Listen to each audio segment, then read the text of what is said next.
Alhamdulillahirabbil alamin wa bihi nasta'inu ala umuri dunya waddin. Asyhadu an la ilaha illallah wa asyhadu anna Muhammadan abduhu wa rasuluh la nabiyya ba'da amma ba'du. Baik, pada siang hari yang cerah ini, marilah kita sama-sama mengucapkan rasa puja dan puji syukur kita atas kehadirat Allah Subhanahu wa taala, yang mana Allah telah memberikan kita nikmat kesehatan dan nikmat kesempatan sehingga Bapak dan Ibu mampu hadir ke dalam acara seminar aksi nyata CGP Angkatan 10 pada siang hari ini.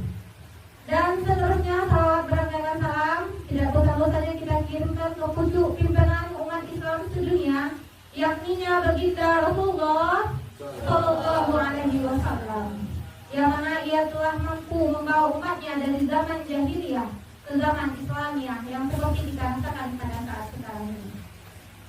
Baik, yang terhormat Bapak Kepala Sekolah SMPN 14 Toto Ormalintang, yaitu Bapak Nuzirwan Effendi SPD MM, dan seterusnya Bapak Ibu pemateri kita hari ini, yaitu Bapak Metrisno Putra SPD MPD dan Ibu Yaris Warnida SE.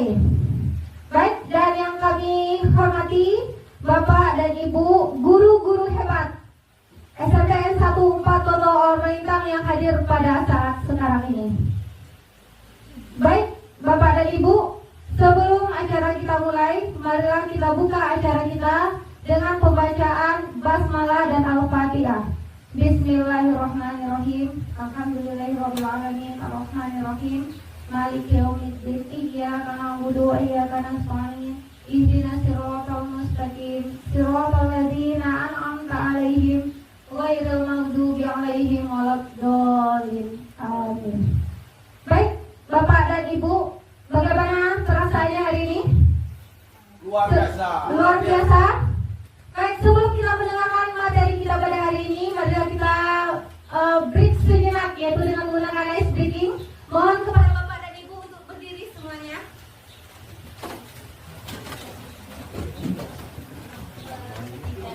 Ini karan, jangan Ya. kuat.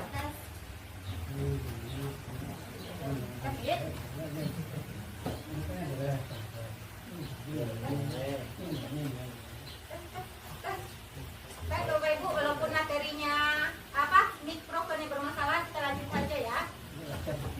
Baik, ketika saya bilang door, Bapak Ibu juga harus jawab door. Kita cek. Door. Semuanya ketika saya bilang door, Bapak Ibu juga responnya door. Kita pakai ini simbol tembak aja ya. Door. Kata lagi door. Baik, untuk yang kedua kalinya, ketika saya bilang door, Bapak Ibu responnya juga door. Paham Bapak Ibu? Oke, kita tes. Lagi. Yang pertama apa tadi Bapak Ibu? Ketika saya bilang door, Bapak Ibu responnya door. Oke, door. Lanjut kedua. Oke, yang ketiga ini saya ucapkan bom ya. Kalau seandainya kita terkena bom, bagaimana ekspresi kita? Gitu ya. Boleh. Silakan ekspresikan diri Bapak Ibu masing-masing. Saya orang kena bom, boleh apa namanya? Tertelentang, jangan tidur. Jangan tidur juga Bapak Ibu karena kita akan belajar materi. Nah, kita tes. Bom. Oke. Salam lagi. Dar. Bom.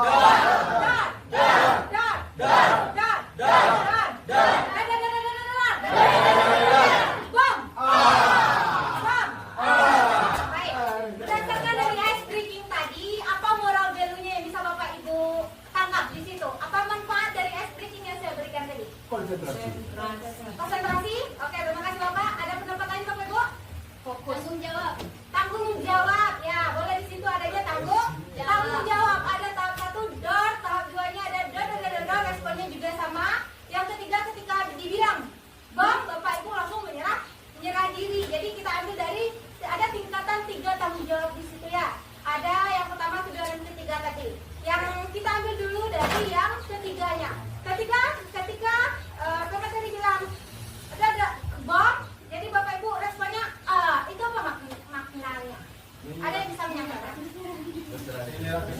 berserah diri. Belum tempur kita sudah berserah diri. Misalnya ada mendapatkan amanah apapun sebagai pemateri atau bagaimana, langsung kita opor kepada orang lain gitu. Istilahnya bahasa kitanya apa namanya? Tanggung jawab. Kemarin itu pada saat kondisi seperti itu. Kalau pada saat kondisi PPM biasa misalnya, saya Bapak Ibu meninggal dari kelas, anak berkelahi, luka-luka misalnya. Kalau orang tuanya menuntut, guru yang mengajar jadi tersangka seperti sekarang. Kan guru olahraga disuruh guru, kan guru olahraga itu jadi tersangka sekarang. Dengan sampai terjadi seperti itu. Jadi pandai-pandailah dengan anak-anak didik kita cara menanganinya. Tidak bijaklah Bapak Ibu cara menanggapinya. Dengan kita memarahi, dia akan memvideokan. Dan tidak semua anak itu yang terkontrol oleh Bapak Ibu yang memiliki handphone. Bapak Ibu memarahi satu orang di sana, video saya hidup sini. Kalau gini kan, sekarang ini namanya bully. Bully itu, padahal kita memberikan saran kepada anak. Video itu pembulian terjadi. Media sekarang seperti itu. Jadi jangan sampai Bapak Ibu mengalaminya nanti. Kalau Bapak Ibu mengalaminya, sampai kami kepada pimpinan berurusan di sana sampai dengan kondisi SD 10 sekarang seperti itu.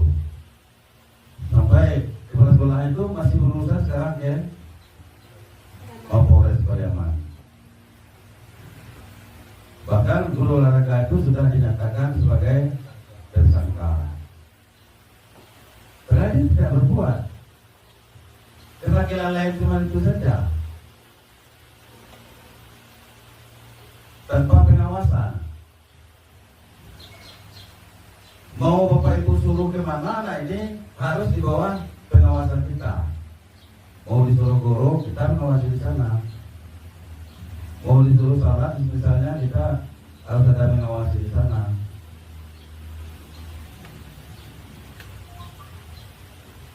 Kalau ada sebagian sekolah kan ada seperti itu. Misalnya seperti saya di Sungai Limau dulu, guru ayo. Kelas seno, kelas B, go. Anak guru, duduk-duduk kan. Banyak pin kan.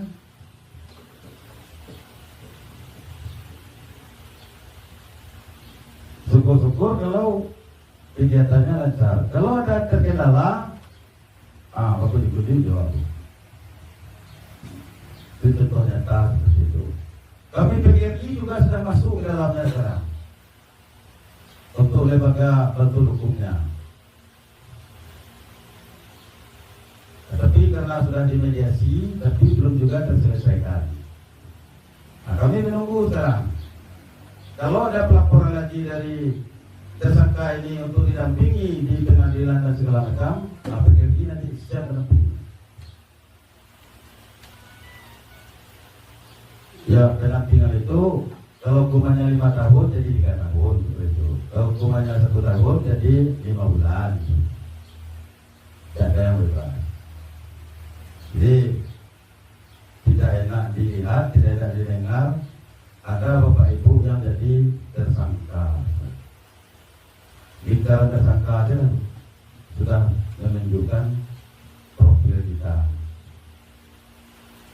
Artinya sudah masuk catatan polisi. Dimanapun dibuka nomor KTP Bapak Ibu, dimanapun saja, sudah tercatat sebagai tersangka di dalamnya. Jadi itulah kami pesankan. Kita ciptakan budaya positif ini, kita laksanakan dan kita kembangkan. Itu harapan kami. Saya kira hanya itu saja yang bisa disampaikan. Terima kasih atas perhatian, atas kekurangan kesalahan kami mohon maaf. Kami akhiri, wabillahi taufiq wal hidayah. Wassalamualaikum warahmatullahi wabarakatuh.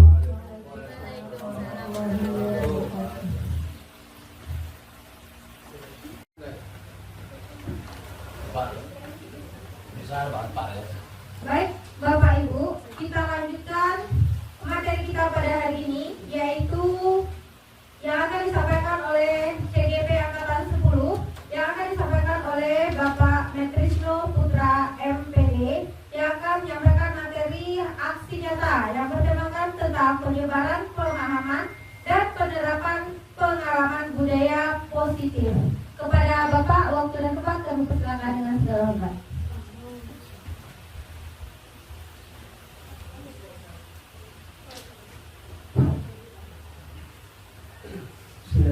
Assalamualaikum warahmatullahi wabarakatuh. Kemudian untuk kata-kata penghormatan saya tumpangkan kepada pembicara sebelumnya. Adapun pada kesempatan hari ini izinkan saya untuk berbagi, yaitu tentang penyebaran pemahaman dan penerapan pengalaman budaya positif.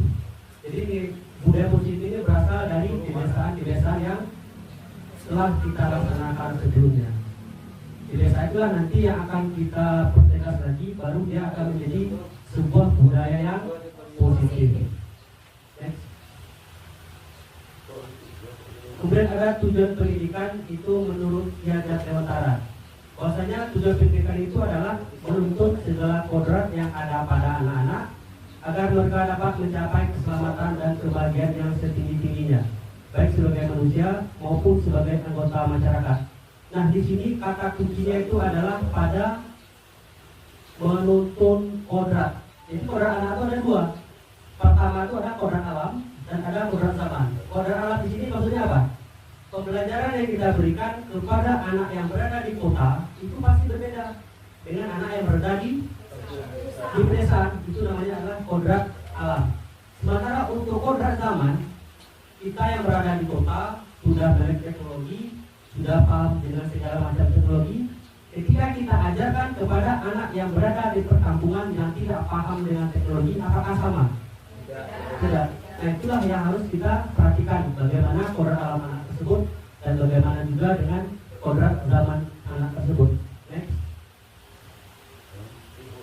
Kemudian ada lagi budaya positif. Budaya positif yaitu nilai-nilai dan kebiasaan di sekolah yang berpihak pada murid agar mereka dapat berkembang menjadi pribadi yang kritis, penuh hormat dan bertanggung jawab sesuai dengan profil pelajar Pancasila. Nah, ini dia, ini merupakan tujuan kurikulum mereka, bagaimana melahirkan pendidik yang memiliki profil pelajar Pancasila. Kita memerdekakan murid, artinya apa? Pembelajaran kita berikan itu harus menghambat kepada murid. Kita pahami kebutuhannya, kemudian dari kebutuhannya baru kita memberikan sebuah baru dia lahir sebuah budaya. Apa saja kebutuhan anak itu nanti kita bahas pada selanjutnya. Kemudian ada konsep inti budaya positif yang akan kita bahas hari ini. Pertama itu adalah perubahan paradigma belajar. Yang kedua itu ada disiplin positif, nilai-nilai kebajikan, kebutuhan dasar manusia, motivasi perilaku manusia, posisi kontrol guru dan keyakinan kelas, serta segitiga restitusi. Next. Kemudian ada di sini perubahan paradigma belajar. Dalam membangun budaya positif, sekolah dapat menyediakan lingkungan yang positif, aman, nyaman, agar siswa mampu berpikir, bertindak dan mencipta dengan merdeka, mandiri dan bertanggung jawab. Nah, di sini bagaimana kita menciptakan lingkungan positif, misalnya untuk sekolah kita ada menggambar bagian-bagian yang banyak mengandung kata-kata literasi. Jadi secara langsung ketika kita membuat sebuah gambar atau tulisan, itu dengan sendirinya anak sudah belajar untuk berpikir. Misalnya ada kata-kata pergi untuk belajar, pulang membawa ilmu. Itu bukan kata-kata motivasi. Jadi ketika anak memahami itu, oh ya, berarti saya datang sekolah untuk belajar. Next. Kemudian pembelajaran dengan paradigma baru, yaitu pembelajaran dengan paradigma baru merupakan pembelajaran dirancang berdasarkan prinsip pembelajaran berdiferensiasi, sehingga para peserta didik belajar sesuai dengan kebutuhannya, berdasarkan tahap pembelajaran untuk mewujudkan profil pelajar Pancasila. Nah, di sini kata kuncinya berdiferensiasi. Artinya apa? Pembelajaran kita berikan harus kita sesuaikan dengan kebutuhan anak. Misalnya, kita mengajar, kemudian anak itu kita kelompokkan sesuai dengan gaya belajarnya. Misalnya kelompok 1, dia senangnya belajar mendengar, berarti dia kelompok audio. Yang kedua, ada anak itu yang senang belajarnya menggunakan keterampilan atau berupa praktek, berarti dia tipe belajar estetik. Kemudian ada yang suka belajar itu dengan menonton video, berarti dia tipe belajar audio visual. Jadi itu harus kita pahami dan kita terapkan sehingga kebutuhan dasar anak untuk belajar itu terpenuhi. Next. Kemudian ada ini miskonsepsi tentang teori kontrol. Artinya apa? Beberapa selama ini yang kita pahami ternyata itu salah. Yang pertama itu adalah ilusi guru mengontrol murid. Nah, ini yang selama ini sering kita lakukan. Bagaimana kita mengontrol murid, kita memaksa murid, anak harus menjadi seperti ini, harus selesai seperti ini. Apakah kita menyadari? Ketika anak kita suruh A, apakah dia mau karena terpaksa atau dia mau karena keinginannya? Itu harus kita pahami. Berarti itu merupakan ilusi kontrol murid. Yang kedua, ilusi bahwa semua penguatan positif, efektif dan bermanfaat. Penguatan positif atau bujukan, nah ini. Misalnya seperti kita di rumah ya. Siapa yang mau untuk mengerjakan ini nanti Bapak kasih ini. Ini merupakan sebuah kesalahan. Artinya apa? Ketika anak mau melakukan itu karena adanya dorongan dari luar. Ketika kita tidak berikan sesuatu, otomatis dia tidak akan mau melaksanakan. Tapi itu dorongan dari luar, bukan dorongan dari dalam. Yang ketiga, ilusi bahwa kritik dan membuat orang merasa bersalah dapat menguatkan karakter. Nah ini dia, misalnya seperti di rumah. Ini sebenarnya ya, untuk budaya positif ini bisa kita lakukan di rumah dan juga di sekolah. Kemudian untuk lebih besarnya kita terapkan di lingkungan masyarakat. Nah, kita masih dulu kita terapkan di lingkungan sekolah, setelah itu baru kita lanjutkan ke masyarakat. Jadi utamanya dari rumah, sekolah dan lingkungan masyarakat. Menggunakan kritik dan rasa bersalah untuk mengontrol murid menuju pada identitas gagal. Mereka belajar untuk membuat merasa buruk tentang diri mereka. Seringkali guru cukup dengan suara halus untuk menyampaikan pesan negatif. Yang keempat, ilusi bahwa orang dewasa memiliki hak untuk memaksa. Dan ini yang prinsip itu berada di rumah. Seperti ini. Kamu tidak boleh seperti ini, kamu harusnya seperti ini. Itu sering kita berlawan pada anak. Sehingga apa? Akibatnya apa? Ketika anak kita paksa untuk melakukan A, B, C, sementara dia tidak mau, apa akibatnya? Anak cenderung melawan, atau anak melakukan kegiatan-kegiatan yang salah. Next. Kemudian disiplin positif. Apa itu disiplin positif? Disiplin positif adalah suatu pendekatan untuk menerapkan disiplin diri dalam diri anak tanpa hukuman dan penghargaan yang bersifat eksternal. Disiplin positif bertujuan untuk mengembangkan kontrol diri, kepercayaan diri, dan tanggung jawab anak terhadap pilihan dan perilaku mereka. Nah ini dia disiplin positif. Artinya apa? Ketika kita mengajarkan sesuatu, apa tujuan anak? Apa dasarnya dia mau melakukan? Apakah itu karena kita berikan berupa penghargaan, atau kita berikan hukuman, atau karena ada embel-embel lainnya? Ketika anak melakukan itu karena adanya yang mengharapkan sesuatu dari kita, berarti itu belum disiplin positif. Artinya apa? Rangsangan yang kita berikan itu baru dari luar. Kalau disiplin positif itu dia tuh harus merasa melakukan itu dari dalam. Artinya misalnya seperti ini. Kalau misalnya saya tidak mengerjakan ini, apa yang mau saya dapat? Jadi apa saya ke depannya? Itu merupakan dorongan dari dalam. Tapi ketika dia mengerjakan tugas, kalau kita tidak mengerjakan tugas, pasti kita kena marah guru. Kalau tidak kena guru, nanti nilai kita rendah. Akibatnya apa bagi kita? Bisa-bisa kita tinggal.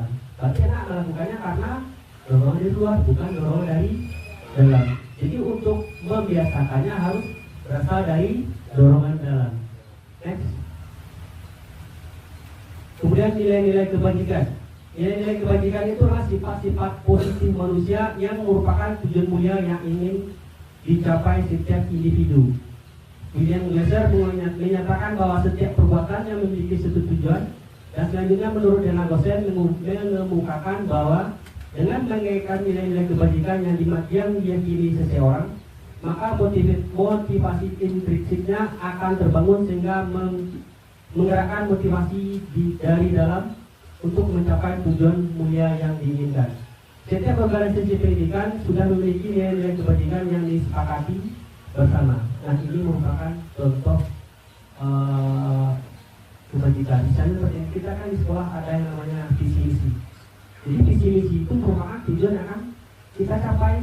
Yang dalam visi misi tersebut ada kita masukkan di sana nilai-nilai kebajikan. Nah, nilai-nilai kebajikan itulah nanti yang akan kita ajarkan, kita biasakan kepada murid. Next. Kemudian ada nilai-nilai kebajikan, ada 4 macam. Pertama itu adalah profil pelajar Pancasila, sikap murid, 9 pilar karakter, dan petunjuk seumur hidup dan keterampilan hidup. Next. Kemudian ada 5 kebutuhan dasar manusia. Pertama adalah kebutuhan bertahan hidup, kasih sayang dan rasa diterima, penguasaan, kebebasan, kesenangan. Nah, dari kelima ini, biasanya ya, anak yang bermasalah itu pasti karena salah satu kebutuhan itu tidak terpenuhi. Misalnya seperti ini, ada si A ini suka mengganggu temannya. Kalau kita telusuri kenapa dia suka mengganggu, itu karena kenapa? Kebutuhan dasar apa? Kasih sayang, kesenangan, kasih sayang atau senang? Penguasaan. Nah, ketika anak suka mengganggu, ini pernah ya 2 hari yang lalu saya coba tanyakan. Ini ada si A, laki-laki ini melempar sesuatu kertas kepada temannya. Kemudian yang temannya memelas. Terus saya panggil, kenapa kamu melakukan ini? Coba jawab jujur. Awalnya dia tidak mau menjawab. Coba lihat pelajaran Mas yang baru saja kita bahas. Kenapa Anda berkata jujur? Kemudian dia jawab, jujur Pak, sebenarnya saya melakukan itu karena saya senang. Berarti apa? Ketika anak suka usil, suka bunyi itu karena dia merasa senang. Jadi kesenangannya itu tidak dapat di rumah, makanya dia lakukan di sekolah. Kita kan paham misalnya kehidupan di kampung ini anak misalnya pulang sekolah dia harus bekerja bantu orang tuanya, atau malam-malam dia tidak boleh kumpul-kumpul sama teman-teman, itu merupakan bentuk kebutuhan. Kebutuhan apa? Kesenangan, kebebasan. Jadi anak itu harus ada waktunya untuk itu, ada kesenangan, ada kebebasan. Kalau misalnya saya pribadi ya, kalau untuk kesenangan, misalnya apa senang Pak? Kayak ngedip, atau aja kumpul sama teman-teman, atau saya hobi ya, misalnya yang bisa membuat kesenangan. Misalnya ada kegiatan kita sibuk dengan diri sendiri, itu merupakan suatu kesenangan atau juga bentuk suatu kebebasan. Next. Kemudian di sini ada motivasi perilaku manusia. Kenapa manusia berperilaku itu pasti karena adanya motivasi atau dorongan. Pertama itu adalah menghindari ketidaknyamanan. Misalnya ada anak tuh dia harus datang tepat waktu sekolah. Kenapa datang tepat waktu sekolah? Apakah dia karena takut hukuman atau karena dia benar-benar ingin menyadarkan dirinya? Berarti kalau dia karena takut hukuman, berarti itu masih motivasi dari luar. Kemudian untuk mendapatkan imbalan dari orang lain atau institusi, misalnya seperti ini, saya rajin, saya ini, saya itu. Jadi secara langsung dia akan menerima berupa penghargaan. Apa contohnya? Apakah itu berupa pujian? Apakah itu berupa, siapa yang mau melakukan ini nanti Bapak kasih nilai. Ini biasanya yang sering saya lakukan ya. Saya sedang kita baca mengajar, kan ada waktu sebelumnya saya bisa berikan kuis. 1 soal 10 pengumpul pertama kalau betul dapatnya 100. Pengumpul 10 kedua saya kasih walaupun betul saya kasih nilai 80. Yang terakhir kalau dia betul itu nilainya 60. Jadi kalau saya melakukan seperti itu berarti karena adanya dorongan dari luar apa nilai tadi. Yang ketiga untuk menghargai diri sendiri, misalnya seperti ini. ada anak tuh suka ngumpul, dia tuh merokok. Nah, anak yang merokok biasanya karena apa? Karena apa? Kenapa anak suka merokok? Apakah anak yang ngumpul-ngumpul itu dia ada yang merokok? Enggak, pasti ya kan? Nah, anak yang merokok itu benar, kenapa? Benar yang merasa senang ya. Yang kedua karena memiliki kebutuhan kebebasan. Artinya pada bagaimana mengekspresikan diri. Artinya apa itu? Karena adanya dorongan dari luar. Kemudian anak yang tidak merokok karena dia menghargai dirinya. Kalau saya merokok pasti saya sakit.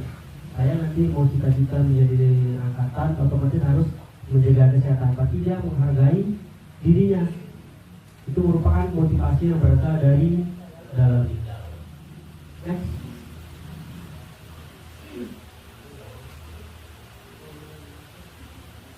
Kemudian ada hukuman, konsekuensi, dan restitusi. Nah, hukuman ini bersifat positif. Sifatnya itu sesuatu yang menyakitkan harus terjadi. Kemudian tidak nyaman untuk murid dalam jangka panjang. Murid merasa akan tersakiti. Perilaku pasif agresif meningkat. Kemudian sistem akan berjalan bila murid tidak takut. Murid akan membenci peraturan. Kemudian ada konsekuensi. Konsekuensi itu sesuatu harus terjadi. Tidak nyaman untuk murid dalam jangka panjang atau jangka pendek. Murid dibuat tidak nyaman. Penguatan hanya bertahan dalam jangka waktu pendek. Kemudian memerlukan monitoring dan supervisi dari guru. Ini sifatnya netral. Yang terakhir itulah restitusi, merupakan pilihan. Kemudian murid menguatkan untuk murid dalam jangka panjang. Masalah terpecahkan. Murid belajar bertanggung jawab. Fokus pada pemecah masalah dalam jangka waktu panjang. Kemudian murid menghormati diri dan orang lain. Dan seperti ini ya. Perbedaan antara hukuman, konsekuensi, dan restitusi dan seperti ini. Ada kasus. Misalnya si A ini bercanda, kemudian ada air yang tumpah pada anak. Otomatis anak yang menjadi korban, misalnya buku basah ya. Kalau bukunya basah, otomatis dia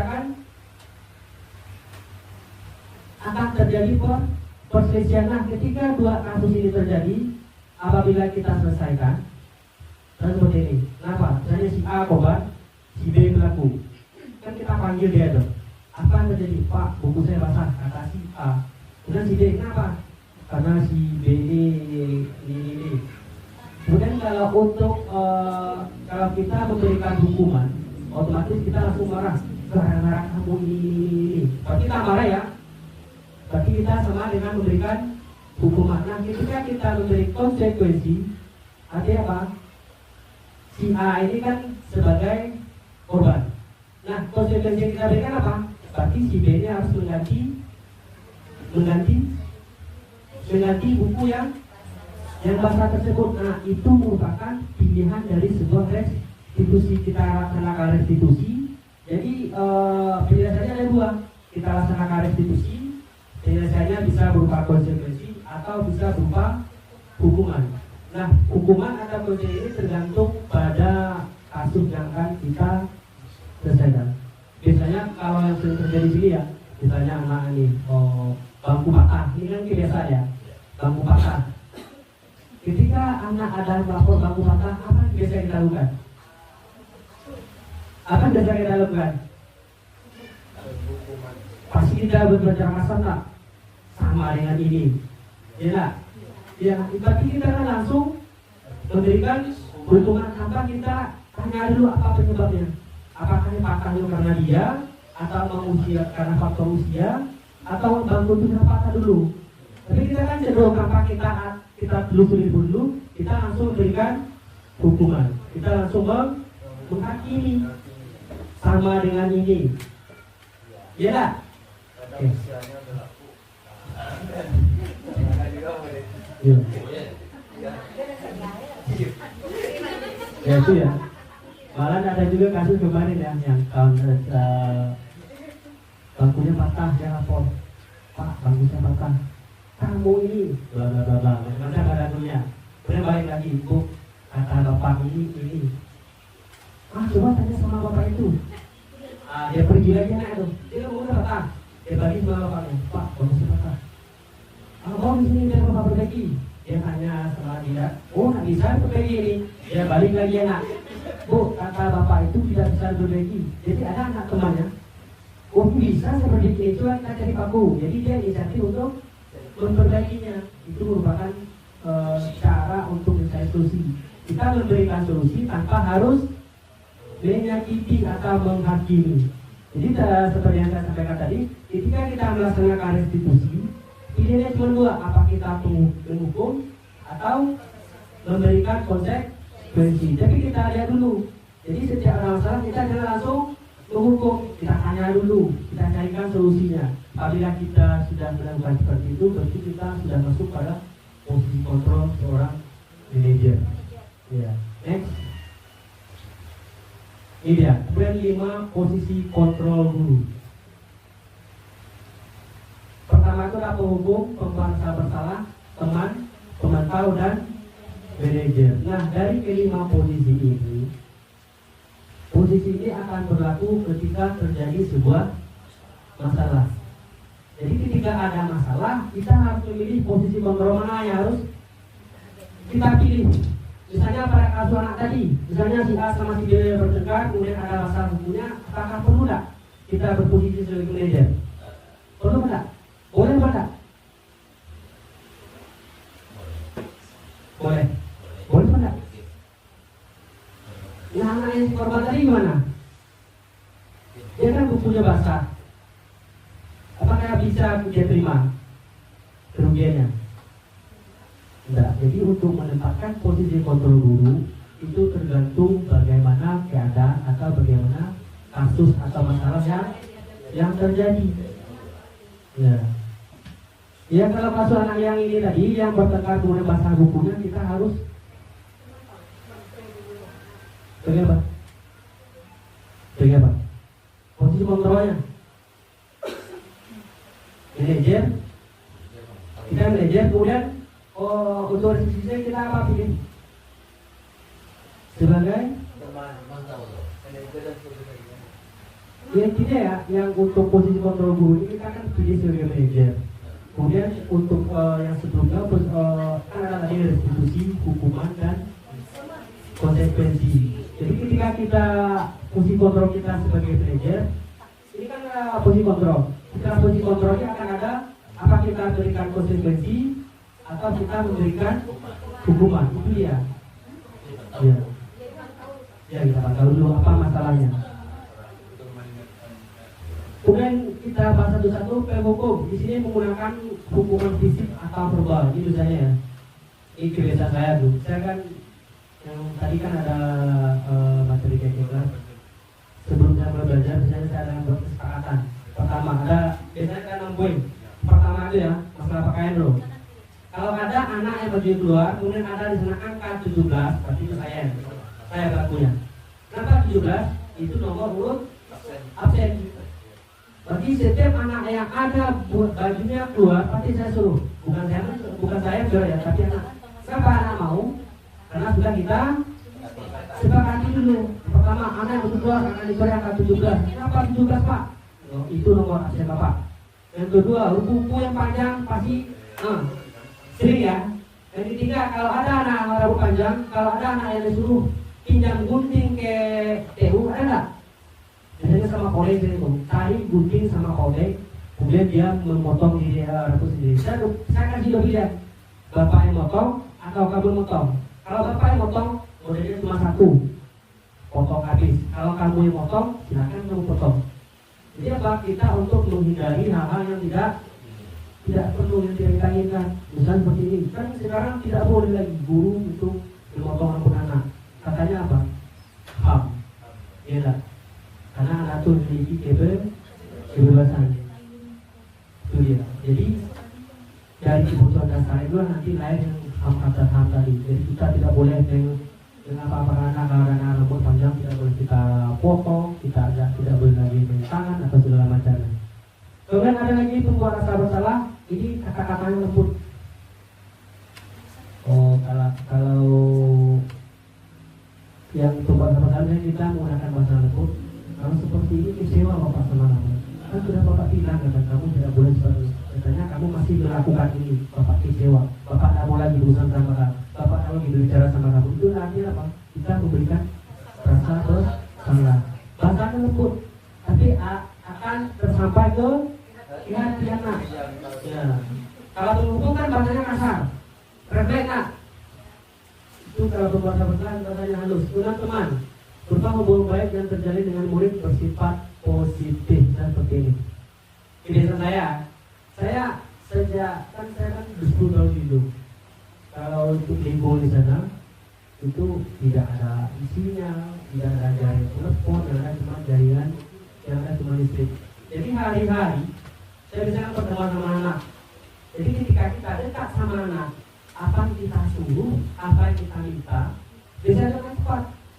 Misalnya kita juga ada masalah, Pak, gimana Pak? Bapak ini, ya Pak, dan saya yang ngerjakan Pak. Begitu. Itu arti kita dekat dengan teman. Kalau sini pun saya sering bercanda sama anak seperti ini, kita jalan, bisa tenang ya. Itu artinya apa? Ketika kita lagi kita masa anak-anak dekat sama kita. Jadi anak-anak itu kita bisa sebagai teman. Kemudian lanjut pemantau. Di sini pemantau berarti mengawasi sesuai peraturan dan konsekuensi. Kemudian seorang pemantau dapat mengandalkan perhitungan catatan data yang digunakan sebagai bukti atas perilaku. Contoh, kita kan kalau di saya itu kan ada catatan kasus. Saya buat aturan.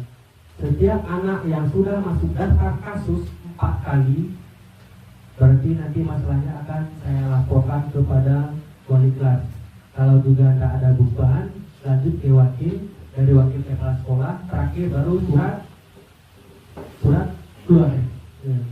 Itu sama dengan posisi memantau. Jadi kita tuh ada catatan kasus anak. Misalnya tanggal sekian, apa kasusnya, bagaimana pemecah masalahnya, kemudian diparas sama anak. Jadi kan kita tinggal hitung sudah berapa kali dia. Berarti ini tanggal 1, tanggal 5 sampai dia 4 kali. Kalau ada 4 kali baru kita serahkan sama wali kelas. Kemudian manajer. Nah di sini adalah posisi kontrol yang paling sulit sebagai manajer. Kenapa? Manajer ini kita harus bisa pandai-pandai menahan emosi. Yang paling susah adalah apa? Menahan emosi. Lanjut. Kemudian ada keyakinan kelas. Nah ini dia.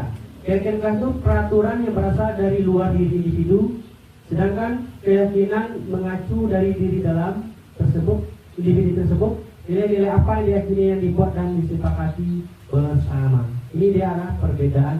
Kenapa harus keyakinan bukan peraturan. Nah tadi kan saya untuk setiap pelajaran kan saya buat kesepakatan dulu. Kan ada yang namanya tadi baju, kuku, rambut, aksesoris, apa ya? Ada namanya merasa dan kuat. Itu kan keyakinan. Jadi anak misalnya ya, kita contoh dia bajunya masuk ke dalam. Kalau dia bajunya masuk ke dalam karena takut sama guru, karena takut ya, berarti itu masih berupa kesepakatan.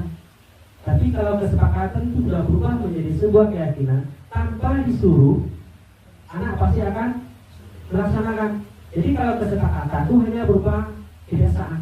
Tapi kalau sudah keyakinan, berarti tanpa disuruh dia sudah siap untuk melakukan, dia sudah mau melakukannya. Lanjut. Apa itu keyakinan kelas? Keyakinan kelas itu adalah sebuah konsep yang digunakan untuk menciptakan budaya dan disiplin positif di dalam ruang kelas.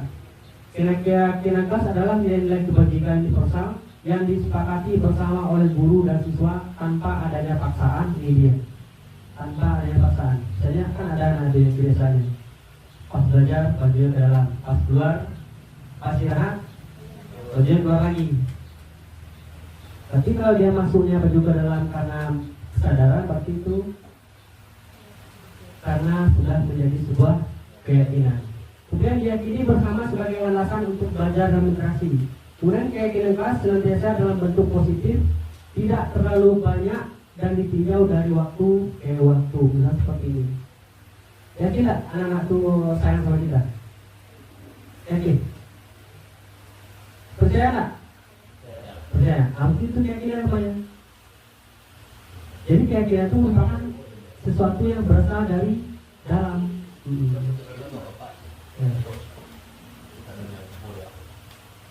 Oke, lanjut ya. Kemudian ada pembentukan keyakinan kelas. Pertama adalah siswa menulis keyakinan yang berkalikan. Ini sudah saya lakukan juga seperti yang pakai Bu Hafiz. Kita ada membuat sebuah video keyakinan kelas. Kemudian yang kedua, guru dan siswa mengulas keyakinan yang telah tertulis. Kemudian guru dan siswa menulis keyakinan yang penting. Yang keempat, mengubah keyakinan kelas menjadi kalimat positif. Mengecek dan menyepakati keyakinan kelas. Nah di sini dia mengubah keyakinan kelas menjadi kalimat positif. Contoh seperti ini. Buang sampah pada tempatnya, itu keyakinan kelas namanya. Datang tepat waktu, kemudian saya ke sekolah untuk belajar. Saling menghormati dan menghargai. Berkata jujur. Berkata lemah lembut, itu merupakan sebuah keyakinan. Apakah perlu kita suruh berbicara lemah lembut? Apakah semua anak yang berbicaranya lemah lembut? Tidak. Kalau ada anak yang berbicaranya kurang lemah lembut, berarti itu karena adanya kebutuhan dasarnya tidak terpenuhi. Apakah itu rasa kasih sayang atau orang tuanya itu sering mengasari anak. Jadi kebiasaan anak itu akan terbawa ke sekolah. Makanya ya, untuk kebutuhan dasar manusia itu harus kita awali dari rumah dulu. Karena rumah merupakan pendidikan pertama bagi anak. Bagaimana kita menerapkan kebutuhan anak, keyakinan anak, ke disiplin positif anak. Ketika anak sudah memiliki itu, maka kita akan gampang untuk melaksanakan di rumah. Karena prinsip Kiai Negara bahwasanya anak itu sama kayak benih. Kita sebagai petani, walaupun benihnya itu kurang baik, apabila kita tanam, kita rawat, kita pupuk, kita segala macamnya, kita perlakukan dengan baik, otomatis akan tumbuh dengan baik. Tapi walaupun benihnya bagus, kita tanam, kemudian kita biarkan saja, baik nggak tumbuhnya? Tidak. Jadi itu logikanya, anak itu sebagai benih, kita sebagai petani. Walaupun bibitnya kurang baik, apabila kita perlakukan dengan baik, pasti hasilnya baik. Nah, kalau misalnya bibitnya bagus, kita perlakukan dengan bagus, bagaimana hasilnya? Pasti hasilnya tambah bagus. Ya. Jadi ada prinsipnya bahwasanya pendidikan kita itu harus menghamba kepada murid. Artinya murid merupakan raja, kita sebagai hambanya. Apa kebutuhan raja kita penuhi? Ini yang disebut dengan kultur raja. Apa kebutuhan anak? Misalnya anak suka kesenangan, kemudian kita ciptakan bagaimana pembelajaran itu yang disenangi anak. Misalnya kita akan game-game kecil, atau anak bosan belajar di luar, kita bisa berlabor, atau bisa kita belajarnya di alam. Itu merupakan kesenangan. Jadi di dalam pembelajaran itulah yang kita terapkan. Contoh kayak anak masak-masak, itu kan senang anak itu. Nah, itu merupakan bagian dari kebutuhan dasar anak. Lanjut. Kemudian di segitiga restitusi, yaitu merupakan sebuah proses dialog yang dijalankan oleh guru atau orang tua agar menghasilkan murid yang mandiri dan bertanggung jawab. Dalam proses penerapan segitiga restitusi ini, guru harus menjalankan dan menempatkan dirinya pada posisi manajer. Berarti ini merupakan posisi kontrol terakhir. Selama ini kita kan posisi kontrol pertama sebagai penghukum. Kita kan selalu seperti itu. Kita menghukum anak tanpa kita telusuri dulu kenapa dia melakukan itu. Ya, contoh kayak anak kasus patah tadi. Kalau kita langsung hukum, anak-anak kamu ini, kita bahkan tidak kita telusuri dulu kenapa bisa bangkunya patah. Berarti kalau kita memposisikan sebagai manajer, pasti kita telusuri kenapa sampai patah. Coba kita periksa dulu. Itu sebagai manajer. Lanjut. Kemudian ada tahapan segitiga restitusi. Pertama adalah menstabilkan identitas. Misalnya seperti ini, kasus anak yang ini dapat cekar tadi. Kan kita tanya si A sama si B, kenapa masalahnya terjadi? Berarti kalau misalnya kan si A korban, bukunya basah gara-gara tumpahan air. Kemudian si B pelakunya. Apakah boleh kita langsung salahkan si B? Boleh tidak? Tidak. Nah, untuk tahapan menstabilkan identitas bisa kita katakan mungkin CBI tidak sengaja, makanya buku kamu itu basah. Nah, itu untuk contohnya menstabilkan identitas. Tapi kalau kita langsung marah, Pak, kudu hati-hati sampai basah buku teman. Yang kedua, validasi tindakan yang salah. Kemudian kita sampaikan lagi kepada si A, kan si A nya korban. Kita sampaikan, ya mungkin si B ini tidak sengaja, mungkin si B ini sedang ada ini segala macamnya. Artinya kita tidak boleh langsung mengambil keputusan bahwasanya si tersangka ini langsung bersalah. Kemudian menanyakan keyakinan. Kita tanyakan kepada si B ini, apakah kamu mengaku salah? Kemudian kalau kamu mengaku bersalah, apa yang akan kamu lakukan untuk memperbaiki kesalahan kamu? Nah, kembali lagi, ketika anak sudah tahu dia salah, kemudian dia tahu cara memperbaiki kesalahannya, berarti kita sudah berposisi sebagai manajer. Itu dia. Lanjut. Kemudian ini merupakan dokumentasi penerapan budaya positif di sekolah yang sudah sering kita lakukan. Pertama adalah khusus Jumat, bersalaman dulu masuk, SPT, membaca Al-Kahfi, sholat berjamaah, sedekah setiap hari, kenaikan kelas, upacara bendera, gotong royong, dan literasi tadarus Al-Quran. Ini merupakan budaya positif yang sudah kita sering lakukan. Jadi budaya positif lahir karena kebiasaan. Jadi kita biasakan tanpa lagi kita suruh, pasti anak akan berbuat. Jadi intinya apa? Untuk melahirkan sebuah budaya positif, kita lakukan dengan konsisten dan terus menerus. Contoh kayak bak sampah kemarin, itu kan cuma 1 kali 2 kali. Cuma kita konsisten kan, 1 kali 2 kali, sebulan, seminggu. Kalau sudah sering kita lakukan dengan konsisten, maka itu akan menjadi sebuah budaya. Budaya apa? Buang sampah pada tempatnya. Terima kasih, demikian yang bisa saya sampaikan. Terlebih terpulang mohon maaf. Tidak kasih hidayah. Assalamualaikum warahmatullahi wabarakatuh.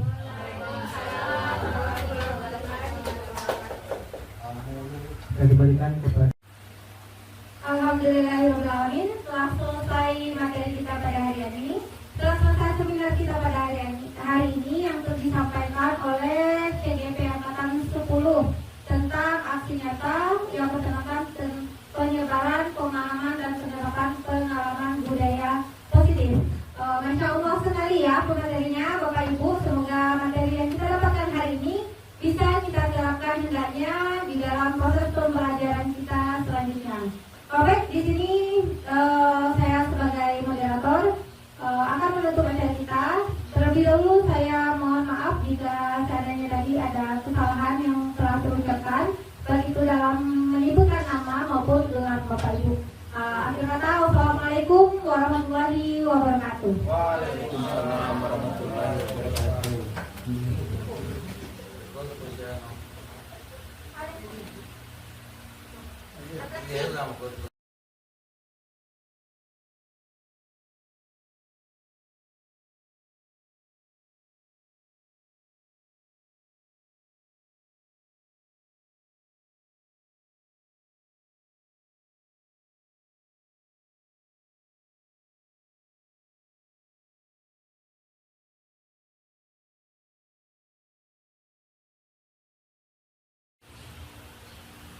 Oke, pertanyaan pertama oleh Ibu Irmayanti yaitu menanyakan tentang peran posisi kontrol. Ibu, di sini Ibu bertanya tentang contoh penerapan posisi kontrol manusia bagi seorang guru dalam proses pembelajaran.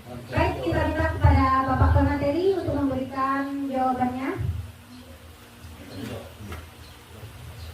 Terima kasih kepada Ibu Irmayanti atas pertanyaannya. Yang ditanyakan di sini yaitu contoh penerapan posisi kontrol guru untuk proses pembelajaran.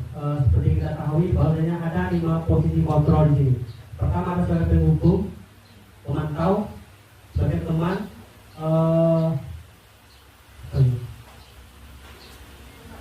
pemantau, pembuat masalah, dan sebagai manajer. Misalnya ada kasus seperti ini, misalnya anak terlambat. Nah, kalau kita posisikan kita sebagai penghukum, pasti kita langsung akan memberikan sebuah sebuah hukuman. Misalnya apa?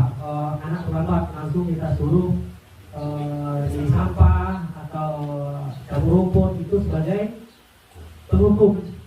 Yang kedua itu sebagai pembuat bersalah, bisa seperti ini, masih kasus yang sama, misalnya anak terlambat tadi, pasti kita akan berkata seperti ini. Tahu kamu kita mestinya jam berapa? Pasti dia tidak tahu, Pak. Kenapa baru datang sekarang? Ini Pak. Jadi secara tidak langsung kita akan menanyakan alasan anak itu, kemudian kita buat anak bersalah. Tahu tak kamu apabila kamu melaksanakan ini? Bagaimana dengan orang tua kamu? Tahu tak berapa susahnya orang tua kamu menyekolahi kamu, memberi kamu biaya, mempersiapkan segala kebutuhan kamu? Ya, kamu datangnya selalu terlambat. Padahal kamu sudah pakai motor. Itu merupakan kata-kata yang bisa membuat anak merasa bersalah tanpa kita memberikan sebuah solusi. Kemudian yang ketiga itu sebagai teman. Nah ini, biasanya teman kalau masih kasus sama anak terlambat tadi, misalnya anak terlambat, kemudian dia lapor masuk kelas, kemudian sama gurunya, kamu lapor ke tiket. Nah, apabila tiket ini berposisi sebagai teman, kenapa? Saya terlambat Pak. Maksudnya jam berapa? Jam 7.30 Pak. Sekarang jam berapa? Jam 7.45 Pak. Berapa menit kamu terlambat? 15 menit Pak.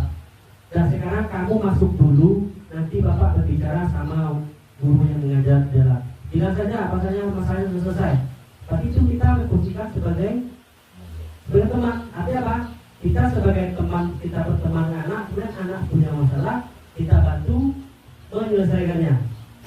Kemudian yang keempat itu sebagai pemantau. Nah, untuk sebagai pemantau masih dengan kasus yang sama, anak terlambat tadi. Kan kita tanya tadi, dia maksudnya kita masuk jam berapa, dia tanya jam berapa.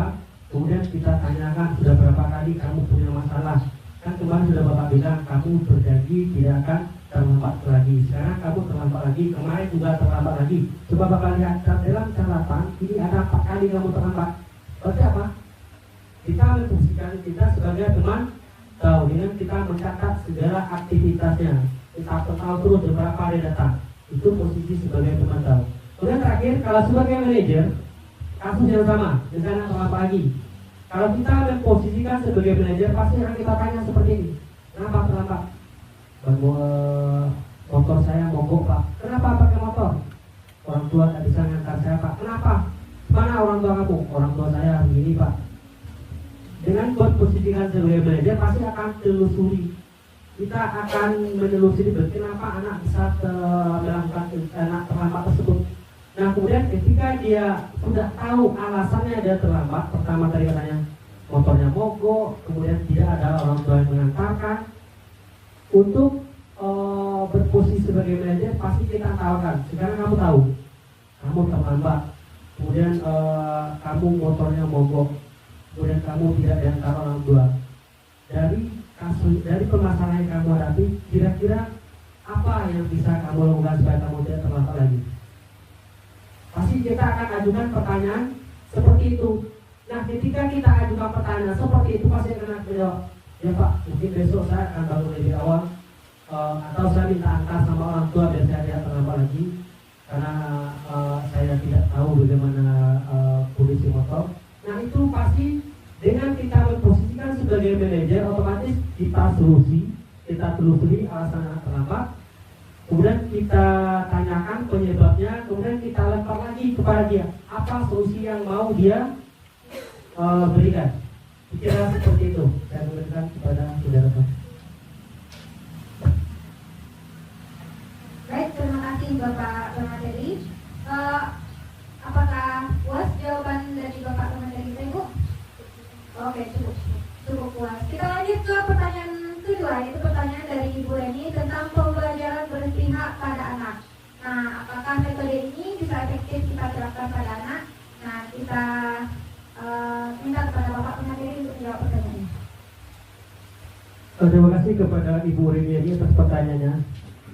Apakah pembelajaran berdiferensiasi ini cocok kita lakukan di tengah kebutuhan dasar manusia yang tidak terpenuhi, yang tidak sesuai dengan kondisi lingkungan sekolah? Itu sebenarnya untuk pembelajaran diferensiasi itu merupakan jawaban dari permasalahan-permasalahan masalah pendidikan yang selama ini kita hadapi. Bahwasanya kita tahu bahwasanya selama ini guru kan selalu dituntut. Yang dituntut selama ini kan guru harus ini harus itu, sementara untuk prosesnya kan kurang maksimal. Nah, pada pertanyaan yang disampaikan Bu Ereni ini, di tengah segala macam kekurangan apakah ini sistem ini cocok? Ini saya jawab ini sangat cocok. Kenapa? Saya seperti ini. Kan ada kebutuhan dasar manusia, di mana kebutuhan dasar anak. Misalnya kan tidak terpenuhi di rumah, misalnya contoh kesenangan. Apabila dia merasa tidak senang di rumah, pasti dia akan melakukan kesenangan di sekolah. Apabila dia tidak mendapatkan kasih sayang di rumah, pasti dia akan mencari perhatian di sekolah, baik pada teman maupun pada guru. Nah, di tengah keterbatasan kita, misalnya apa contoh keterbatasan lingkungan kita, misalnya sarana prasarana kita yang kurang, atau ini kan biasanya keterbatasan lebih cenderung kepada sarana prasarana. Nah, di sanalah kita sebagai guru dituntut untuk berinovatif. Di sanalah kita dituntut berinovatif. Bagaimana kita caranya kebutuhan dasar anak ini dalam pembelajaran terpenuhi. Itulah makna dengan kurikulum merdeka.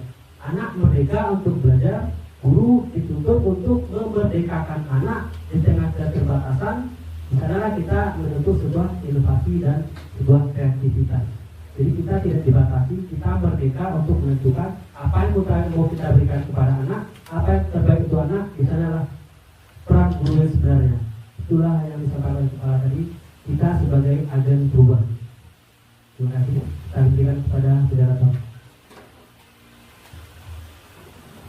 Baik, kita lanjut saja ke pertanyaan nomor 3, yaitu pertanyaan dari Ibu Sri Yusra tentang pembelajaran berdiferensiasi.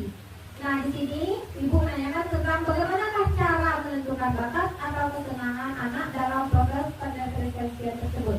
Nah, kita minta kepada Bapak pengateri untuk memberikan jawabannya. Terima kasih kepada Ibu Rara atas pertanyaannya. Bagaimana cara menentukan model pembelajaran anak di tengah pembelajaran berdiferensiasi? Kita ketahui bahwasanya tipe pembelajaran itu banyak. Ada audio, ada yang visual, ada yang estetik. Ini kan hubungan gerak. Ada anak lagi yang suka linguis atau bahasa ya. Ada yang suka membaca, ada yang suka bercerita, ada yang suka yang mampu berbicara depan. Itu kan linguis. Kemudian ada lagi satu lagi berhubungan dengan logika. Itu kan berupa dengan angka. Kan ada yang suka matematika, yang senangnya matematika. Ketika kita belajar matematika, pasti dia semangat. Tapi ketika dia belajar bahasa Indonesia, anak yang tipenya bukan linguis atau bahasa, pasti dia malah mengikuti pelajaran. Nah, bagaimana cara mengetahuinya? Cara mengetahuinya seperti disampaikan oleh pemateri sebelumnya, kita dapat melakukan dengan tes awal atau post-test. Nah, di tengah post-test kan biasanya soal post-test kan ada berbagai macam. Ada di sana soal olahraga, ini kan estetik ini. Ada bahasa Indonesia, ini kan model pembelajaran linguis. Ada yang matematika, itu kan logika. Kemudian ada lagi berupa tampilan-tampilan atau berupa yang dalam IPA. Jika ini kita kan dituntut anak itu kita bercerita, kemudian anak dituntut untuk menghayal. Ada misalnya bunyi bumi itu bulat. Ketika kita mengatakan bumi itu bulat, pasti anak akan menghayal, ternyata bumi itu bulat ini. Nah, cara menentukannya bisa dengan pengamatan, bisa dengan post-test, kita dengan pengamatan, atau juga bisa kita lakukan dengan kegiatan-kegiatan kelompok. Jadi ini apa? Selalu kita amati anak-anak. Kemudian bisa juga kita tanya sama Unikas di mana anak itu. Kan tidak semua anak itu yang mampu menguasai pelajaran. Kan ada 10 mapel. Jadi di 10 mapel itu kan ada berbagai macam di sana. Ada kecerdasan linguis dari sana, bahasa, ada kecerdasan estetik berhubungan pelajaran olahraga. Ada yang logika, ini matematika dan fisika. Ada yang kecerdasan berbagai macam lah. Jadi ini apa? Kita lakukan sering-seringlah memantau aktivitas anak baik di dalam pembelajaran maupun di kegiatan sehari-hari. Terima kasih. Kita berikan kepada moderator.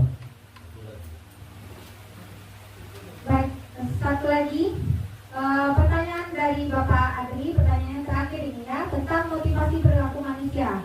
Nah, manakah kira-kira yang banyak mendasari perilaku pada murid? Silakan jawab Bapak pengajar. Ada 3 motivasi. Terima kasih kasih kepada Bapak Dredes atas pertanyaan. Ada 3 motivasi dasar manusia dalam melakukan sebuah perilaku ya. Pertama itu ada karena takut ya, takut misalnya takut kena hukum, takut kena marah. Yang kedua itu ada karena mengharapkan sebuah imbalan, ya, sebuah imbalan. Yang terakhir itu ada karena kesadaran. Jadi untuk sekolah kita itu biasanya pada 1 atau 2. Misalnya anak itu takut kena marah, takut terlambat nanti kena marah, kena hukum, tidak mengerjakan tugas, takut karena nilainya rendah. Berarti motivasi anak selama ini melakukan berperilaku itu karena rasa takut atau juga karena mengharapkan imbalan seperti ini. Biasanya ya kan kalau zaman kita dulu setiap kita 5 rapor kan ada ranking pertama sampai ranking terakhir. Kalau saya dulu, saya juga pernah aku bikin ranking pertama sampai ranking terakhir. Nah, ketika kita ranking itu kan sama arti kita memberikan sebuah penghargaan. Anak yang nilainya baik kita beri ranking 1. Anak nilai rendah kita beri lagi penghargaan ranking terakhir. Jadi anak yang kita beri ranking terakhir secara tidak langsung dia itu akan merusak sikapnya. Motivasi belajarnya itu akan berkurang karena takut tadi, atau karena mengharapkan imbalan tadi. Jadi untuk sekarang itu kan tidak boleh lagi kita adakan peringgian. Jadi apa? Ya kita tidak lagi peringgian. Jadi anak tidak ada ranking 1, ranking 2 atau ranking 3. Sebenarnya saya juga tidak ada apa ini. Jadi saya tanya, anak saya ranking berapa? Pak, kenapa rankingnya antara 1 sampai 5? Kira-kira Bapak kan tahu dia tidak berapa? Itu jadi katanya dalam kurikulum kita tidak boleh ranking perangian Pak.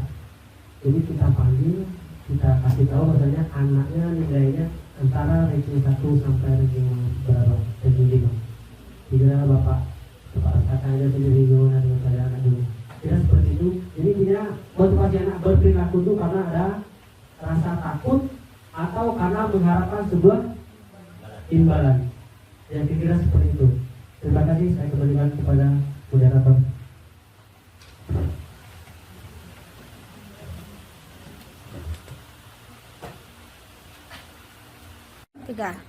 Assalamualaikum warahmatullahi wabarakatuh.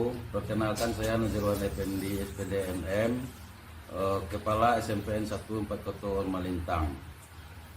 Saya menyampaikan tanggapan mengenai seminar yang telah dilaksanakan oleh sebagai narasumber, yaitu Bapak Metrisno Putra MPD, calon guru penggerak angkatan 10. Dari seminar yang dihasilkan, yang disampaikan tadi, misalnya seperti segitiga restitusi, keyakinan kelas, 5 posisi kontrol, 5 kebutuhan manusia. Maka dari semua budaya positif yang disampaikannya itu dapat diterapkan di sekolah kita ini. Kami mengharapkan Bapak Metrisno Putra ini lulus sebagai guru penggerak angkatan 10 ini. Sekian dan terima kasih. Assalamualaikum warahmatullahi wabarakatuh. Perkenalkan, nama saya Muhammad Latif, guru IPS di SMPN 1 Kotor Malintang. Selamat siang semuanya, guru-guru hebat di Indonesia. Hari ini saya melihat presentasi dari salah seorang guru, yaitu yang berjudul Budaya Positif. Dari sini saya bisa melihat dan belajar tentang bagaimana cara kita membudayakan hal-hal positif yang ada di sekolah. Jadi yang pertama tadi saya melihat ada namanya segitiga restitusi, dan ada peran kontrol guru dalam mengajar. Jadi di mana kita bisa memposisikan posisi kita sebagai guru, apakah sebagai penghukum atau sebagai teman atau sebagai manajerial. Jadi kita bisa melihat atau bisa mempelajari di mana posisi kita sekarang ini. Jadi ini sangat bermanfaat sekali untuk kita semua dan ini sangat menarik untuk diikuti atau untuk dilihat, untuk dipelajari. Jadi sekian testimoni dari saya. Terima kasih atas waktunya. Selamat siang guru-guru hebat Indonesia. Hai.